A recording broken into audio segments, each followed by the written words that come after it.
जय हिंद दोस्तों यहाँ पर इस क्लास में एकदम शॉर्टकट में वो सारे मोस्ट इंपोर्टेंट फैक्ट आपको देने वाला हूँ जो एग्जाम में बार बार रिपीट होते हैं। ठीक है, क्या कह रहा हूँ मैं, रिपीट होते हैं बार बार। ठीक है, तो यहाँ पर इसको देखना है, ध्यान से समझना है। और बाकी हाँ, एएलपी वाले, एलपी वाले जो स्टूडेंट है, बाद में जो बायोलॉजी के टॉपिक है वो सारे अच्छे तरीके से आपको कंप्लीट भी करना है और समझना भी है। ठीक है, तो यहाँ पर आपके लिए कितना इंपॉर्टेंट टॉपिक है ये जानने के लिए आपको पुराने वाले पेपर उठा के देख लेना है। इसलिए यहाँ पे बता रहा हूँ क्योंकि बहुत सारे लोग ये समझते हैं कि हाँ ये जो टॉपिक है बोल दिया अपन, हाँ इंपॉर्टेंट है, लेकिन इंपॉर्टेंट है नहीं। ठीक है, इसलिए समझते हैं। लेकिन आप पेपर उठा के देखोगे बहुत सारे पुराने पेपर, आपको मालूम पड़ेगा हाँ ये वाला जो टॉपिक है कितना इंपॉर्टेंट है आपके लिए। ठीक है, पुराने सालों में कितने क्वेश्चन इससे पूछे गए।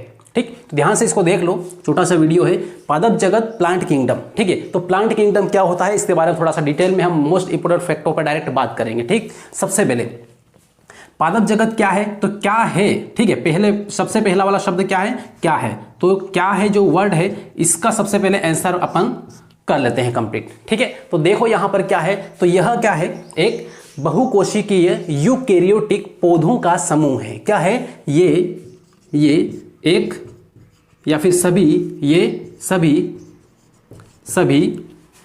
कोशिकीय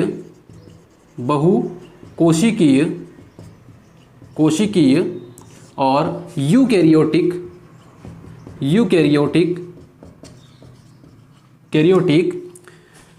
सपोषी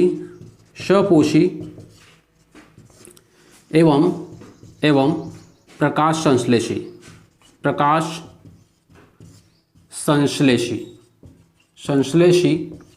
पौधों का समूह है। पौधों का समूह है। ठीक है, तो इस तरीके से यहां पे इसको केवल ध्यान रखना है, समूह है। ठीक, अब यहां पर यह आपको क्लियर हुआ कि ये पादप जगत क्या है, तो ये एक प्रकार का एक वर्ग है, एक समूह है। किसका वर्ग है, पौधों का समूह है। उस वर्ग में कौन से पौधे आते हैं, तो कैसे आते हैं, बहुकोशिकीय, जिसकी कोशिकाएं एक या एक से अधिक हो। ठीक है, और बाकी कैसे हो, यूकेरियोटिक हो। यूकेरियोटिक का मतलब है कि उनकी जो कोशिका है वो विकसित हो सही तरीके से, उनके कोशिका के अंदर केंद्रक हो। ठीक है, उस केंद्रक के ऊपर झिल्ली हो, जिस तरीके से यहाँ पे कोशिका है। ठीक है, मार्कर दूसरा ले लें यहाँ पे। चलो, तो यहां पर क्या है, यहां पर ये वाला ये क्या है, एक कोशिका है। ये कोशिका सही तरीके से विकसित हो। पहली बात है कि यूकेरियोटिक के बारे में बता रहा हूं। ठीक है, यूकेरियोटिक के गुण क्या है कि कोशिका सही तरीके से विकसित हो और इसके अंदर एक केंद्रक हो। ठीक है, और उस केंद्रक के ऊपर केंद्रक झिल्ली हो। यदि केंद्रक के ऊपर केंद्रक झिल्ली नहीं है तो सिंपल समझ लेना कि वो प्रोकैरियोटिक होगा, यूकेरियोटिक नहीं होगा फिर। ठीक है, तो इस तरीके से यहाँ पे ये है। और बाकी इसमें लाइसोसोम, माइटोकॉन्ड्रिया, लाइसोसोम यहाँ पे, और माइटोकॉन्ड्रिया और सेंट्रोसोम वगैरह सारे जो कोशिका के अंग है वो उपस्थित हो। क्लियर है, तो उसे हम क्या बोलेंगे, यूकेरियोटिक कोशिका, यूकेरियोटिक जीव। तो सभी बहुकोशिकी यूकेरियोटिक स्वपोषी का आपको पता है, जो खुद भोजन बना ले, खुद पोषण प्राप्त कर ले। ठीक है, जैसे प्रकाश संश्लेषण की क्रिया करते हैं पौधे और उसके बाद वो खुद अपना भोजन बनाते हैं और फिर वो भोजन खुद अपना मतलब उस भोजन से अपना काम चलाते हैं और बाकी अन्य जीवों को भी वो भोजन प्रदान करते हैं। ठीक, तो इस तरीके से यहाँ पे ये है और खुद प्रकाश संश्लेषण की क्रिया कर लेते हैं। क्यों, क्योंकि इनके अंदर क्या होता है, क्लोरोफिल होता है। जो हरी पत्तियां होती है क्या है, क्लोरोफिल होता है। ठीक है, मैग्नीशियम वगैरह। अब यहाँ पे ये देखें कि ये जो पादप जगत है इसमें लगभग कितने 3.5 लाख, इतने लाख पौधे सम्मिलित कर लिए गए हैं। ठीक है, इतने पौधे सम्मिलित किए गए हैं, पौधे हैं। ठीक, तो इस तरीके से है। अब इसके बाद फिर यहां पर देखें तो ये जो पादप जगत है ये 2 जगत प्रणाली के अनुसार कितने, टोटल 3 भागों में इसे बांटा गया है। ठीक है, 2 जगत प्रणाली के अनुसार इसे 3 भागों में बांटा गया है। कैसे, तो देखो यहां पर पहला इसके क्या है, भाग। ठीक है, भाग, तो भाग कौन कौन से है, तो सबसे पहले यहां पे देखो पहला है ब्रायोफाइटा। ब्रायोफाइटा को बाद में रखेंगे, थैलोफाइटा को पहले लें। ठीक है, थैलोफाइटा। ठीक है, थैलोफाइटा। और दूसरा कौन सा है यहाँ पे, ब्रायोफाइटा। ठीक है, और तीसरा यहाँ पर कौन सा है, तो तीसरा यहाँ पर है ट्रेकियोफाइटा। ठीक, तो इस तरीके से यहाँ पे 3 मैंने यहाँ पे पॉइंट लिख दिए हैं। पहला कौन सा है, थैलोफाइटा, दूसरा ब्रायोफाइटा और तीसरा है ट्रेकियोफाइटा।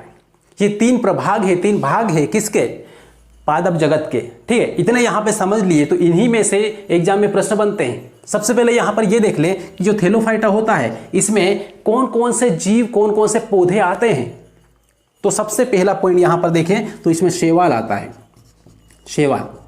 फिर क्या आता है, कवक आता है, जिसको मैंने बहुत डिटेल में पहले पढ़ाया है, अभी 1-2 दिन पहले पढ़ाया, ठीक है। उसके बाद फिर यहाँ पे क्या आता है, तो जीवाणु आता है, यहाँ पे लिख दे रहा हूँ जीवाणु, बैक्टीरिया, ठीक है। तो शैवाल, कवक, जीवाणु किसमें आएगा, थैलोफाइटा के अंतर्गत आएगा। क्यों? क्योंकि इनका जो शरीर होता है वो थैलस जैसा होता है। थैलस मतलब होता है इनका शरीर जड़, पत्ती और तना में विभक्त नहीं होता है। कैसे, फिर से सुन लो एक बार। इनका जो शरीर होता है शैवाल का, कवक का, जड़, पत्ती, तना में विभक्त नहीं होता है, ठीक है। इसलिए यहाँ पे इनका शरीर कैसा होता है, तो इनका शरीर, शॉर्टकट में लिख रहा हूं मैं, इनका शरीर कैसा होगा, थैलस होगा, थैलस, थैलस, थैलस मतलब जिनका विभाजन नहीं हुआ है अलग अलग भागों में, ठीक है। अब इसके बाद फिर यहां पर देखें तो इनमें संवहनी उत्तक, संवहनी उत्तक नहीं होते हैं। संवहनी उत्तक क्या है, नहीं होते हैं इसमें, किसमें, थैलोफाइटा वर्ग के पौधों में। क्लियर हुआ इतना। आते हैं ब्रायोफाइटा पे। ब्रायोफाइटा का क्या है, तो यहां पे देखो सबसे पहले तो इसमें भी संवहनी उत्तक इसमें भी नहीं होगा। संवहनीय उत्तक नहीं होता है, इसमें भी क्या होता है, नहीं होता है, ठीक है। संवहनी उत्तक इसमें नहीं होता है। संवहनी उत्तक वास्तव में होता क्या है, संवहनी उत्तक का मतलब है कि ऐसे अंग, कोशिका के ऐसे अंग या फिर पौधों के ऐसे अंग जो जमीन के अंदर से खनिज लवण को ले जाकर ऊपर पत्तियों तक पहुंचाए, और उसके बाद में भोजन बनने के बाद में प्रकाश संश्लेषण की क्रिया होने के बाद जो भोजन बनता है, कार्बोहाइड्रेट वगैरह, ये सारे अपने अलग अलग स्थानों पर बांटने वाला, एक जमीन से पानी लाने वाला, दूसरा बांटने वाला। एक को बोलते हैं फ्लोएम, दूसरे को बोलते हैं क्या, जाइलम, ठीक है। तो जाइलम और फ्लोएम 2 प्रकार के क्या है, उत्तक है। देख लो यहाँ पे उत्तक, पहला कौन सा है, जाइलम है, जाइलम, और दूसरा कौन सा है यहाँ पर, फ्लोएम, फ्लोएम, ठीक है। अब यहाँ पर ये क्या करता है, तो ये पानी लाता है, क्या करता है, पानी, जमीन से पानी लाता है, और यहाँ पर ये भोजन का वितरण करता है, भोजन बांटना, ठीक है। भोजन बांटना किसका काम है, ये फ्लोएम का काम है, ठीक है। भोजन बन गया तो फूलों को, बाकी फलों को, इनको जो रंग वगैरह जो प्रदान होता है ना, कलर वगैरह, वो कहाँ से प्रदान होता है, उसको बांटने वाला यही है फ्लोएम, राइट। और बाकी जड़ों से पानी वगैरह लाने वाला ये है जाइलम, ठीक। तो ये यहाँ पे क्लियर हुआ कि उत्तक कौन से हैं, 2 उत्तक हैं। अब तो इसमें और इसमें दोनों में उत्तक नहीं होता है, इतना क्लियर हुआ। अब इसके बाद फिर यहाँ पर देख लें अगला पॉइंट।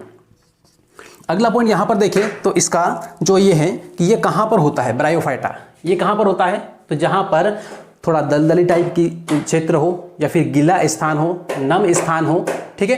तो यहां पर नम या फिर छायादार स्थान पर, छायादार स्थान पर, ठीक है, ये होते हैं। अब इसके बाद अब इनके लिए एक चीज बहुत जरूरी होती है, वो होती है आर्द्रता, ठीक है। आर्द्रता, तो आर्द्रता आवश्यक है, आर्द्रता आवश्यक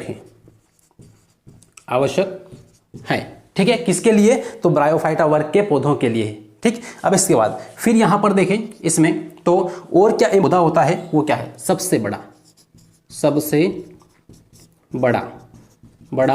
क्या, पौधा।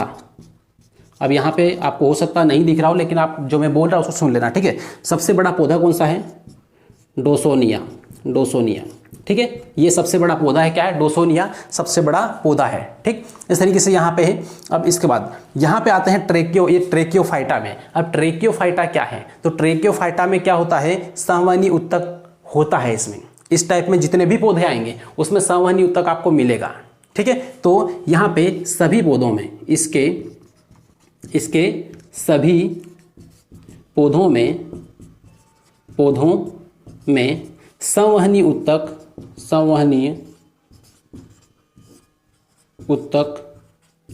होता है। पहला पॉइंट यहां पर ये हुआ। अब इसके बाद फिर यहां पे देखो तो ये सारे कैसे होंगे, बहुकोशिकीय होंगे, ठीक है। कैसे होंगे, बहुकोशिकीय। वैसे तो सारे ये बहुकोशिकीय, लेकिन ये भी बहुकोशिकीय हो। अब इसके बाद इसको अलग अलग 3 कैटेगरी में और अलग अलग बांटा है, ठीक है, 3 कैटेगरी में।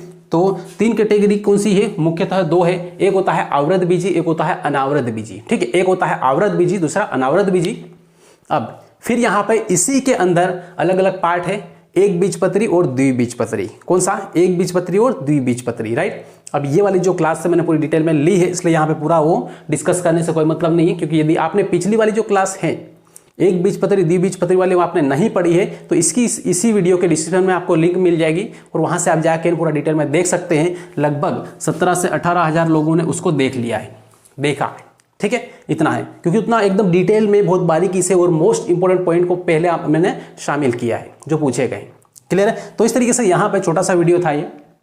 और दोस्तों उम्मीद करता हूँ कि ये वाला जो वीडियो छोटा सा लेकिन आपको समझ में आया होगा, बहुत काम का ये क्लास है, ठीक है। तो ध्यान रखें, आने वाली जितनी भी आगामी एग्जाम से उन सभी के लिए मोस्ट इंपोर्टेंट टॉपिक रहेगा ये वाला, ठीक है। और बाकी पेपर का थोड़ा सा एनालिसिस करते रहें, उससे आपको ये मालूम पड़ेगा कि कौन सा टॉपिक हमें पढ़ना है, कौन सा नहीं पढ़ना है।